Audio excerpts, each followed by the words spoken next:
Well, here we are.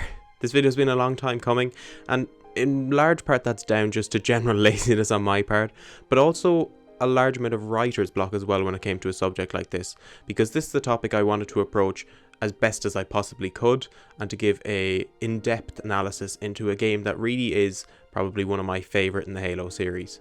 Halo 3 ODST is one of those games that either the fans love, hated, or just generally forgot existed. For me though, it stands as one of my favourites in the series. It also serves as a prime example of how a games company can break away from the traditional set of characters and plot within a series and move away to something completely different, whilst also keeping the player base both engaged and interested.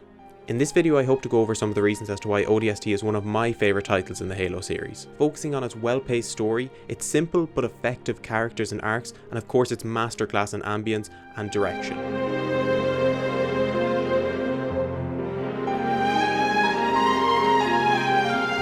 ODST's story is quite simple on the surface, and certainly not something unique to the Halo series, let alone the gaming medium. It follows the mission of an elite group of orbital drop shock troopers, known as Alpha 9. Their mission, whilst not known to the player or the majority of the squad at the time, is to find and secure a Huragok known as Virgil, who is acting as the city of New Mombassa's artificial intelligence, and to extract him from the city. Where the story shines in my opinion though, is its use of time.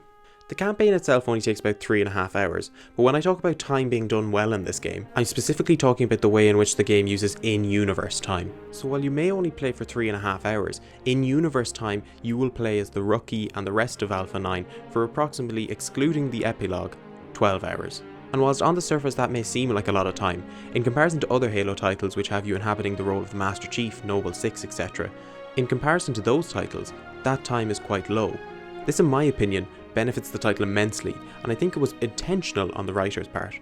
When war is presented in media, you'll often hear the phrases such as, "the minutes felt like hours," or "it felt like an eternity." And whilst video games in their nature are designed to be fun, the act of war and the strain it puts on people is certainly not.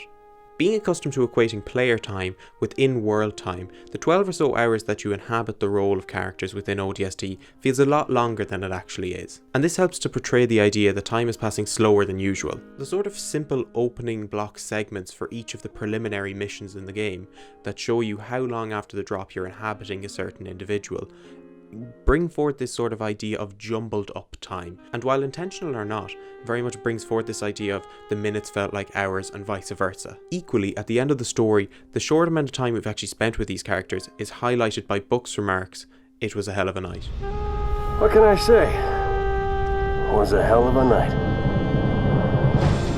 Which only further highlights the point I'm trying to make. Time feels slower with these characters because the intention of the story writers is to make us feel how they feel. Their desperation as they seek to find a way to escape the city of New Mombasa after they fail what they perceive to be their initial mission very much embodies the idea of "it felt like an eternity." This game's story portrays war as a long, arduous ordeal with no benefits, only loss, and what is perceived to be a small little glimmer of light at the end of what seems like an extremely long tunnel.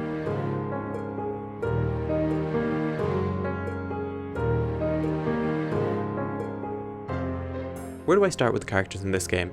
I love all of them bar maybe Romeo. Again, on the surface there's nothing really special about the members of Alpha 9, but in the context of a standalone game we actually get a surprising level of detail and personality from each individual within the squad. Previously mentioned Romeo was the team's marksman. He's very much the stereotypical loudmouth, boisterous, know-it-all individual that a lot of people would be familiar with if they've seen any war film. Dutch acts as the almost sort of elder of the group, and in my eyes is unofficially the second in command of Alpha 9. He's a by the books, help out in any way he can sort of guy. Mickey's a strange one because while he's very much an elite soldier being an ODST, he comes across as the most familiar and relatable of all the characters in my opinion. Sure, he's a tech and demolitions expert, but he comes across as the most relatable and down-to-earth character, bar probably Buck, who I'll get onto soon. Veronica Dare is an Office of Naval Intelligence operative who's commandeered Alpha 9 for the mission I mentioned earlier. She's assertive and very withholding of information, which from a story context plays very well, considering that a large proportion of the story is set around relinking with the Alpha 9 squad and then completing the now updated objective of finding Virgil. Buck and her bounce well off each other, and the digressions of their previous relationship before the game are presented to us in a way that feels natural as we progress through the story. Speaking of Buck, he's pretty much the commanding officer of Alpha 9, although you never get this sense that he's above any of the other squad members in terms of experience. Although what sets him apart from his other squad members is a devotion to care and to his men. Buck and Dare are probably in my eyes the game's main character, and I say probably because this game doesn't really have a main character. That brings me on to the Rookie. He's pretty much this game's answer to the Master Chief. Whilst he's certainly not as strong as the big green super soldier we've come to know and love throughout the original trilogy, he certainly acts as the way the Chief did within those original titles, and that is to act as a placeholder for the player as they experience the story. The Rookie doesn't have a single line of dialogue throughout the entire game. Instead, he acts as the eyes and ears of the player as they set out through New Mombasa streets to try and reunite with the rest of their squad and find out what happened to them. Given the time spent with the Rookie, it makes sense that a lot of people would see him as the main character of the title. I mean, he's presented throughout the majority of the promotional material for the game, you spend the most time playing as him, so why isn't he considered the main character in my eyes? And the reason for this is because I like to ask the question throughout the story, who do we learn the most about and who develops the most throughout the story? And on an objective level, it's very much either Buck or Veronica or both. However, I'm going to bring back again my probably factor. And this is because, whilst I say that Buck and Dare are the main characters of the game, I feel this game benefits a lot more by being considered the way Halo Reach was. Whilst you inhabit the character of Noble 6, and you experience the game through both himself and the squad of Noble Team, at the end of the day, the entire story is set around one thing, and that is the setting, Reach. And I think, in a certain sense, ODST does the exact same.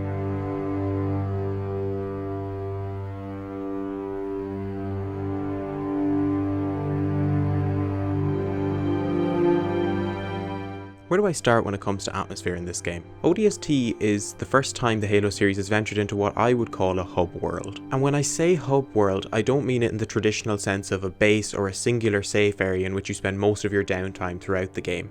More so, I look at the missions on Mombasa streets as a chance for the player to not only explore the realm of New Mombasa, but also to look for secrets, weapon caches, and experience a brilliantly crafted side story through audio logs. This, bear in mind, is all whilst trying to solve the mystery of where the remainder of Alpha 9 has gone. It's in these moments of downtime where you truly get to experience the universe of Halo. You roam the streets in an attempt to evade enemy patrols, rain filling the empty streets, sirens blaring in your ears as you walk by police cars.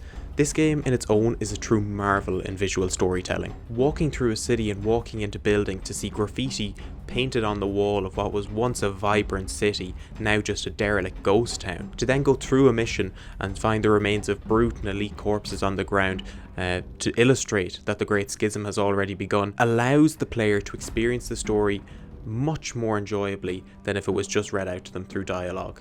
It also allows the player to think, what happened here? So if you haven't played any of the games before, there's a realm of mystery there that makes you want to go and explore more titles within this series, whilst also pertaining to the fact that this is a sole story that can be experienced on its own. Whilst ODST has its loud, bombastic orchestral pieces that Halo tracks have become known for, it's pieces like Difference for Darkness and Bits of Pieces, composed by both Michael Salvatore and Marty O'Donnell, which are the most remembered from this game. The introduction of the saxophone, coupled with the amazing sound design of the rain as you wander throughout the streets of New Mombasa, help to immerse the player not only in the story and the universe of Halo, but also provide some much needed downtime between the large scale missions of that game. Well, there you have it, my opinions on Halo 3 ODST. I'll undoubtedly look back at this video in the future and kick myself for forgetting something that I've probably come to realise about the game later on down the line. For all of you asking for where this video has been for the last few months, I appreciate your patience and I hope that this was worth the wait. If there's something you think I've left out or there's something you'd like to add, just let me know down in the comments below. Equally, if you'd like to keep up to date with all the content coming out in this channel, you can follow us on Facebook, Instagram and Twitter, all linked below. And also, if you enjoyed this video, I'd really appreciate a like and subscribe as I'm aiming to get to 100 subscribers by the end of February.